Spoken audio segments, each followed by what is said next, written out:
어, 이어서 제46조 환자의 진료의사 선택에 관련된 내용을 한번 보도록 하겠습니다. 첫 번째, 환자나 환자의 보호자는 종합병원, 병원, 치과병원, 한방병원 또는 요양병원의 예, 특정한 의사, 치과의사 또는 한의사를 선택을 해서 진료를 요청할 수 있다. 그죠? 요거 파란 색깔로 밑줄 그어 주시고 어떤 특별한 사유가 없으면은 환자나 환자 보호자가 요청한 이 해당되는 의사가 진료하도록 하여야 한다라고 되어 있고요. 위의 항에 따라서 진료 의사를 선택해서 이 부분도 파란 색깔로 밑줄 그어 주시기 바랍니다. 진료 의사를 선택해서 진료를 받는 환자나 환자의 보호자는 진료 의사의 변경도 우리가 요청할 수가 있습니다. 역시 정당한 사유 없으면 이에 응해야 된다 이렇게 되어 있습니다. 의료기관장은 환자 또는 환자 보호자에게 진료 의사 선택을 위한 역시 정보를 제공해야 된다. 그래서 그 진료 의사를 선택할 수 있다라는 그런 내용이 되겠고, 어, 또 이 진료 의사를 선택했을 경우에 환자나 환자의 보호자로부터 추가 비용을 받을 수가 없습니다. 제 47조 그 병원 감염 예방에 대한 내용이죠.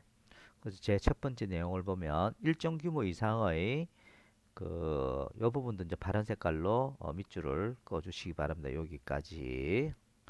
그래서 일정 규모 이상의 병원급 의료기관장은 병원 감염 예방을 위해서 감염관리위원회, 그죠? 감염관리위원회와 감염관리실을 설치 운영을 해야 됩니다. 그죠? 그래서 일정 규모 이상의 병원급 의료기관, 일정 규모 이상이라는 것은 나중에 그 시행규칙 제43조에 보면 자세하게 나와 있습니다. 그때 한번 보도록 하고요. 어떤 일정 규모 이상의 병원급 의료기관장은 병원 감염 예방을 위해서 어떻게 해요? 감염관리위원회라는 거 하고 감염관리실을 감염관리실을 설치 운영을 해야 된다라는 것입니다. 그래서 이러한 내용들은 보건복지부령으로 정하는 바에 따라서 감염관리 업무를 수행하는 전담 인력을 두는 등 필요한 조치를 하여야 한다. 요즘 코로나 때문에 더더욱 그렇겠죠. 그 다음에 의료기관장은 감염병 예방을 위해서 해당 의료기관에 소속된 의료인이라든지 의료기관 종사자에게 정기적으로 교육을 실시해야 됩니다. 그죠? 그것도 한번 봐주시고 그리고 의료기관장은 이런 그 감염병이 지금처럼 이렇게 유행하는 경우에는 환자나 환자의 보호자, 의료인, 그다음 의료기관 종사자 및 경비원까지도 다 이 감염병 확산을 위해 필요한 어떤 정보들을 제공해야 된다라는 것이고, 그리고 경비원 역시 마찬가지입니다. 그래서 감염관리위원회 구성 운영이라든지 감염관리실 운영에 따른 필요한 사항들은 보건복지부령으로 전하게 된다. 이렇게 보시면 되겠고요. 그 다음에 제42조 2 같은 경우 입원 환자의 전원, 그죠? 옮기는 것을 말합니다. 그래서 천재지변이라든지 감염병 의심 사항이 발생했거나 또는 집단 사망 사고가 발생했을 경우에 입원 환자를 긴급히 전원시키지 않으면은 어떤 중대한 위험에 빠질 수 있는 그런 경우에는요, 이 시군구청장 승인을 받아서 입원 환자를 다른 의료기관으로 전원시킬 수가 있습니다. 그죠? 이 부분. 입원 환자 전원 여기 2019년도 1월 15일 날 새로 신설이 된 내용입니다. 그래서 시군구청장 승인을 받아서 입원 환자를 다른 의료기관으로 전원시킬 수가 있다. 그래서 이런 경우에 그죠? 위험 발생할 이런 경우에 그죠? 이 파란 색깔로 밑줄 그어 주시는 게 좋겠네요. 시군구청장의 승인을 받아서 입원 환자를 다른 의료기관으로 전원시킬 수 있다. 그런 이야기고 앞에서 우리가 이야기했던 일정 규모 즉 47조 병원 감염 예방에서 보시면 그죠? 일정 규모 이상의 병원급 의료기관장은 감염관리위원회하고 감염관리실을 설치 운영해야 된다고 했잖아요. 이 부분에 대한 보충 설명이 있습니다. 여기서 이야기하는 일정 규모 이상의 병원급 의료기관이라는 것은 다음과 같습니다. 2017년도 3월 31일까지 그 기간에서는요, 뭐 요렇고 2017년도 4월 1일부터 요 기간까지는 요런 병상. 현재는요, 100 종합병원 및 150개 이상 병상을 갖춘 병원에서는 반드시 감염관리위원회와 감염관리실을 설치 운영해야 된다라는 것입니다. 그 다음에 감염관리위원회의 업무에 대한 업무를 그죠? 다음 내용의 업무를 심의한다. 그래서 감염관리위원회의 어떤 역할이라고 보시면 되겠습니다. 많은 역할들이 한번 읽어봐 주시기를 부탁드릴게요. 이런 내용들. 그죠? 직접 읽어보셔야 됩니다. 감염병 환자 등 처리에 대한 내용, 위생에 대한 내용, 어떤 규정의 제정이라든지 개정에 대한 내용들, 이러한 부분에 대한 심의를 감염관리위원회에서는 하고요. 그다음 감염관리실에서는 다음 업무를 수행합니다. 그래서 주로 감염관리위원회는 심의에 대한 내용들, 즉 병원 감염에 대한 어떤 심의에 대한 업무를 담당한다라고 보시면 되겠고요. 감염관리실은 실제 감염과 관련된 업무를 수행하는 곳이라고 보시면 이해가 빠르겠습니다.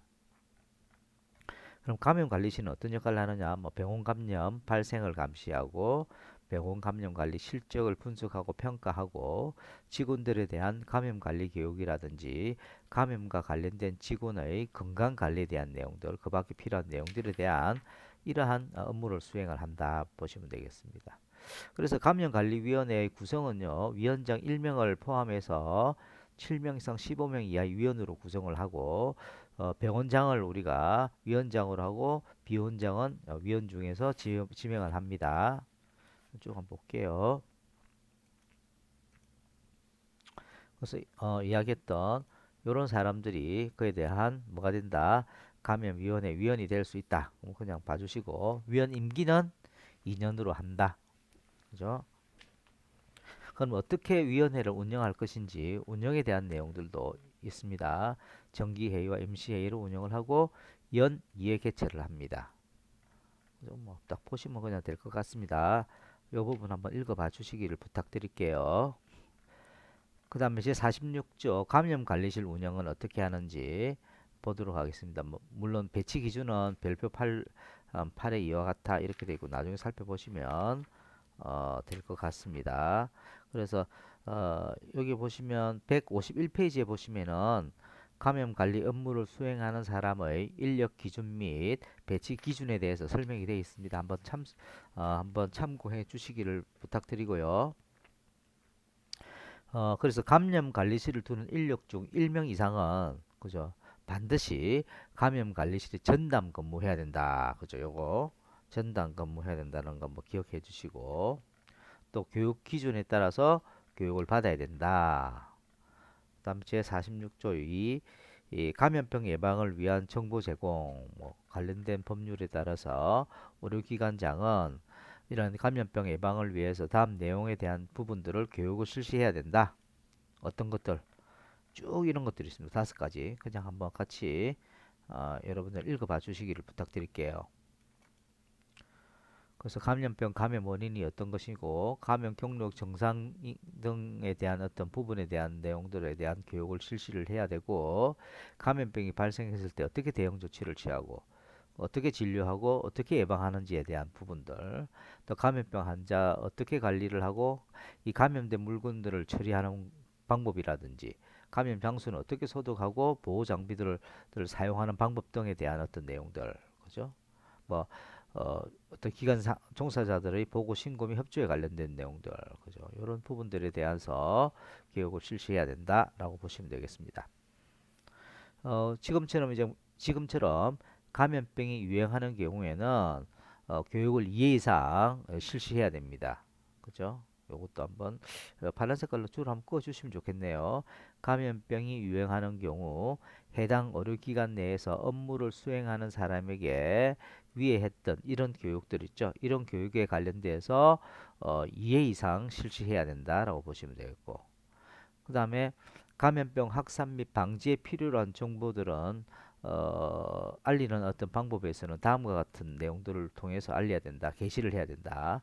그래서 의료기관 인터넷 홈페이지, 안내문, 매뉴얼, 게시물, 뭐 기타 등등 어떤 필요한 부분들을 이용해서 제공해야 된다라는 이야기가 되겠고, 그다음에 의료기관장은 위에 이야기한 것에 따라 교육 및 정보 제공을 위해 필요하다고 인정되는 경우에는 질병관리본부라든지 관할 보건소에 필요한 협조를 요청할 수가 있습니다. 그 다음에 감염병 예방 정보 교육 및 정보 제공 내용 방법 절차 등에 필요한 세부 사항은 보건복지부 장관이 정해서 고시한다 이렇게 되어 있습니다. 그 다음에 이전에 우리가 그 입원 환자를 전원시키는 부분에 대한 어떤 규칙이 좀 더 자세하게 나와 있습니다. 그래서 여기 보시면 보건복지부령으로 정하는 불가피한 사유라는 내용이 있는데, 즉 환자나 보호자 동의를 받을 수 없는 그런 불가피한 사유는 그죠? 어떤 부분을 이야기하느냐라는 것이죠. 환자가 의사표시를 할 수 없는 상태에 있거나 보호자가 도저히 연락이 되지 않아 환자나 보호자 동의를 받을 수 없는 경우를 우리가 불가피한 사유로 본다라는 것이죠. 그다음에 환자를 다른 의료기관으로 전원시키려고 하려면 시군구청장에게 승인을 받고 요청을 해야 되죠. 누구에게? 시군구청장에게. 그래서 어떤 내용을 사항을 알려야 되냐면 환자가 현재 입원 중인 의료기관과 전원시키려는 의료기관의 명칭, 주소, 전화번호 뭐 쭉 한번 봐주시기 바랍니다. 이 부분도. 그 다음에 승인을 요청받은 시군구청장은 지체 없이 그죠? 승인 여부를 의료기관장에게 통보해야 된다. 그 다음에 통보를 받은 의료기관장은 어, 환자를 전원시키고 구두 유선 또는 서면을 통해서 환자 보호자에게 지체 없이 알려야 된다. 이거 최근에 나온 그러한 법률에 대한 내용이다라고 보시면 되겠습니다. 그냥 쭉 한번 읽어봐 주시면 감사하겠습니다. 그래서 이 감염병 지금 코로나19에 대한 감염병이 지금 유행하고 있는 이 시점에서 이런 부분들도 한번 여러분들 눈여겨 보실 필요가 있을 것 같아요. 한번 봐주시기를 바랍니다. 그 다음에 이제 아까 요 부분들은 여러분들 그 배치 기준이라든지 사람 인력 기준에 대해서 설명을 하고 있는 것이고, 그 다음에 감염 관리실 근무 인력 교육 기준 어떤 내용을 교육을 해야 되는지, 그 다음에 매년 16시간 이상 그죠? 감염 관리실 인력들은 매년 16시간 이상 교육을 이수해야 되고, 이 교육기관들은 뭐 다음과 같고 그죠? 이전에는 이렇게 넘어갔던 내용들이었거든요. 그런데 이 코로나가 발생하면서 이런 부분도 여러분들이 좀 보실 필요가 있을 것 같아요. 특히 매년 16시간 된다라는 거. 어떠한 교육기관에서 감염과 관련된 교육을 받아야 되는지 이런 부분들도 눈여겨 보실 필요가 있을 것 같습니다.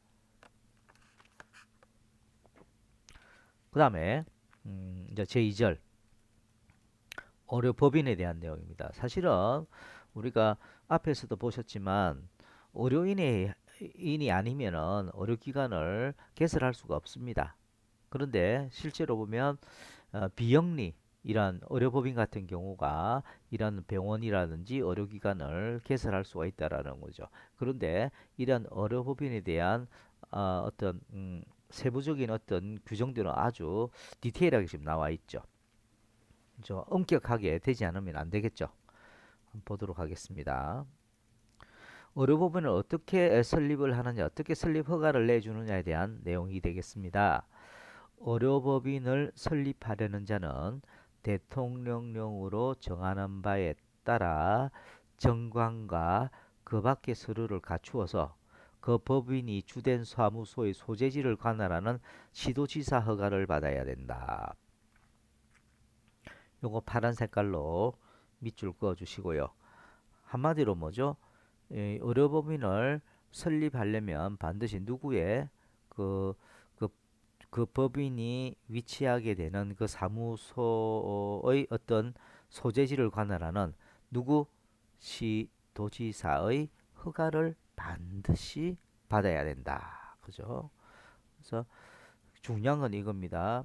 그 법인이 주된 사무소, 그 법인이 위치한 그곳을 관할하는 시도지사의 허가를 받아야 된다. 허가를 받아야 된다라는 것이 중요하고요. 그 다음에 의료법인은 그 법인이 개설하는 의료기관에 필요한 시설이나 시설을 갖추는 데 필요한 자금을 당연히 보유하고 있어야 되겠죠. 역시 마찬가지로 우리가 위에서 이야기했던 의료법인을 설립하려면 누구의 시도지사의 허가를 받아야 되는 거와 마찬가지로 예를 들어서 여기 보시면 의료법인의 재산을 처분하거나 재산을 마음대로 처분해서는 안 됩니다. 또는 그 의료법인의 정관을 변경하려면 누구? 역시 그 관할하는 시도지사의 허가를 받아야 된다. 허가를 받지 않고 마음대로 이 법인이 재산을 처분하거나 또는 정관을 자기 마음대로 변경했을 경우에는 500만 원 이하의 벌금에 해당이 된다. 그 다음에 이 법에 따른 의료법인이 아니면 의료법인이나 비슷한 그죠? 명칭을 사용할 수가 없습니다. 그런 부분. 그래서 있어 제48조에서는 중요한 게 시도지사의 허가를 받아야 된다는 거죠. 마음대로 재산을 처분하거나 정강을 변경할 수가 없고 이것도 역시 시도지사의 허가를 받아야 된다. 그 다음에 의료법인 설립 허가 신청 아까도 이야기했지만 이런 신청서를 갖다가 사무소의 소재지를 관할하는 특별시장, 광역시장, 도지사, 시도지사가 되겠죠. 시도지에다가 시도에 제출해야 된다는 이야기고 그 다음에 뭐 아까도 이야기했지만 자기 마음대로 법인 마음대로 재산을 처분하거나 정강 변경을 해서는 안 된댔죠. 다시 누구? 시도지사에게 허가를 받아야 된다. 이런 신청서를 통해서. 그래서 여기 보면 시도지사에게 제출을 하죠. 근데 막 여기 보면 국가로부터 공공차관을 받아서 법인을 만들어졌을 경우에는 시도지사를 거쳐 보건복지부 장관까지도 뭐 제출해야 된다 이런 내용이 있고요. 그 다음에 보시면 뭐 이건 행정적인 내용들이니까 한번 봐주시기 바랍니다. 설립허가 신청서에 첨부되는 내용들이 뭐가 필요한지 이런 거 봐주시고요. 그래서 한번 읽어봐 주시면 되겠습니다. 그 다음에 신청 서류 보정. 그래서 의료법인 설립허가 신청서에 첨부된 서류를 심사하면서 필요하다고 인정될 때는 그 자료를 제출하게 하거나 설명할 수 있다. 뭐 이런 내용들 봐보시기 바랍니다. 설립 등기 등의 보고. 등기한 날로부터 7일 이내 해당 등기 보고서를 시도지사에게 제출해야 된다. 이런 내용이 있고. 역시 이 정관 변경 허가 신청 마음대로 할 수 없댔죠. 누구의 허가를 받아야 된다? 시도지사의 허가를 받아야 된다. 그래서 허가를 하기 위해서 정관 변경 신청을 하기 위해서 정관 변경 허가 신청서를 제출해야 되는데 그에 대한 들어가는 내용들이 다음과 같아요. 어떤 내용들이 변경이 되어야 된다. 뭐 그런 내용들이 들어가겠죠. 그 다음에 52조 임원 선임 보고에 대한 내용. 역시 이러한 관련된 내용들도 그 서류를 첨부해서 시도지사에게 제출해야 됩니다.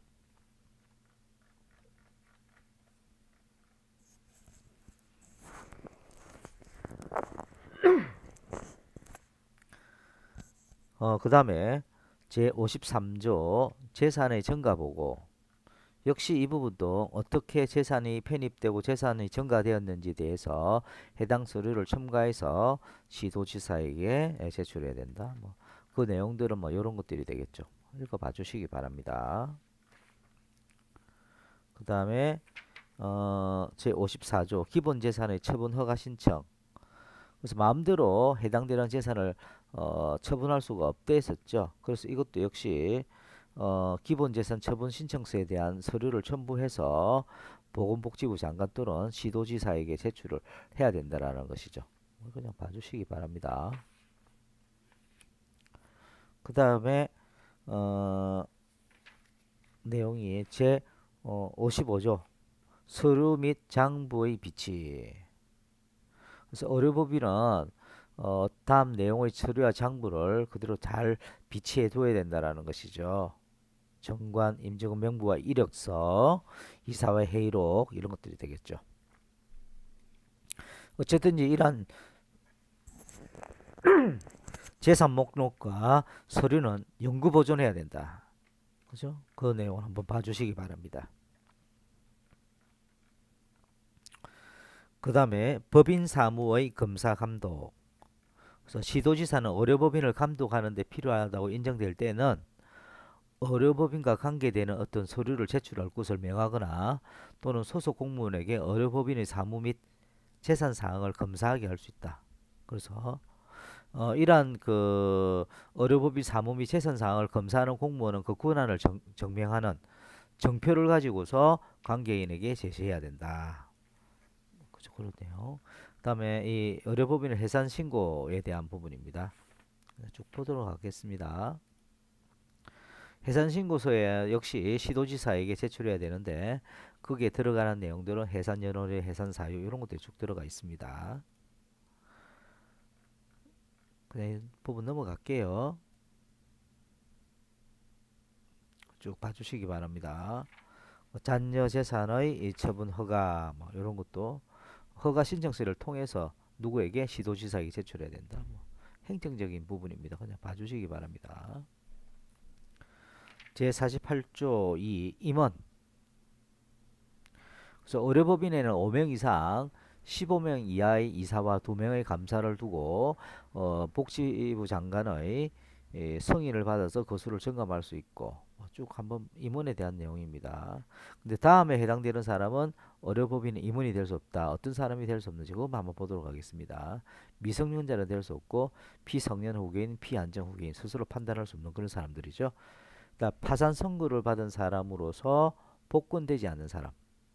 금고 이상형을 받고 어, 집행이 종료되거나 집행을 받지 아니하기로 확정된 후 3년이 지나지 아니한 사람. 그래서 금고 이상의 형을 받고 집행이 종료되거나 집행을 받지 아니하기로 확정된 후 3년이 지나지 아니한 사람. 그런 내용이 되겠습니다. 그런데 이 의료법인에 대해서는 부대 사업에 대한 내용들이 주로 시험에 한 번씩 나오기도 합니다. 그래서 첫 번째 내용을 보게 되면은 의료법인은 그 법인이 개설하는 의료기관에서 의료 업무 외에 다른 부대 사업은 할 수 있습니다. 근데 이 경우 부대 사업을 얻은 수익에 대한 부분은 의료법인의 다른 회계와 구분해서 계산해야 된다. 그래서 이 부분 부대 사업으로 얻은 수익에 관한 회계는 의료법인의 다른 회계와 구분해서 그죠 처리해야 된다라는 거. 그거 파란 색깔로 밑줄 그어 주시기 바랍니다. 그래서 요게 보시면은 그 어떤 부대 사업을 할 수 있느냐면요. 뭐 의료인과 의료 관계자 양성이나 보수 교육, 의료나 의학에 관련된 조사와 연구, 노인 의료 복지 시설의 설치 운영에 대한 내용, 여러 가지 뭐 부설 주차장 이런 것들이 다 가능합니다. 또 휴게 음식 이것들이 다 가능하다고 보시면 된다라고 보시면 되겠습니다. 그 다음에 중요한 것은 이 부분 한번 봐주시기 바랍니다. 부대 사업을 하려는 의료법인은 타인에게 임대 또는 위탁 운영할 수도 있습니다. 요거 파란 색깔로 밑줄 그어 주시고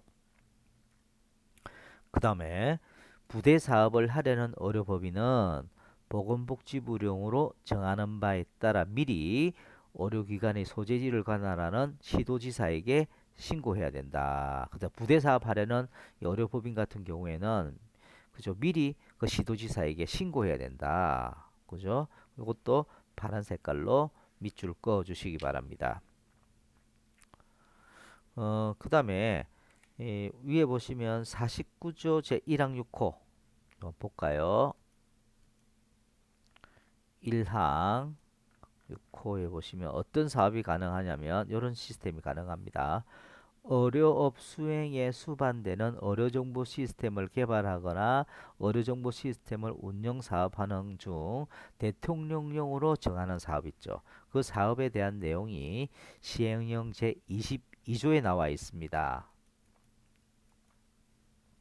그래서 어떤 대통령령으로 정하는 어떤 의료정보 시스템 사업이라는 것이 어떤 것인지 나와 있죠. 그래서 전자 의무 기록을 작성 관리하는 시스템 개발 운영에 대한 내용. 그다음 전자 처방전을 작성 관리하기 위한 시스템 개발 운영에 관련된 사업. 그다음에 영상 기록을 저장 전송하기 위한 시스템 개발 운영 사업. 이러한 운영 사업들이 바로 대통령령으로 정하는 의료정보 시스템 사업이다라고 보시면 되겠습니다. 그 다음에 부대 사업.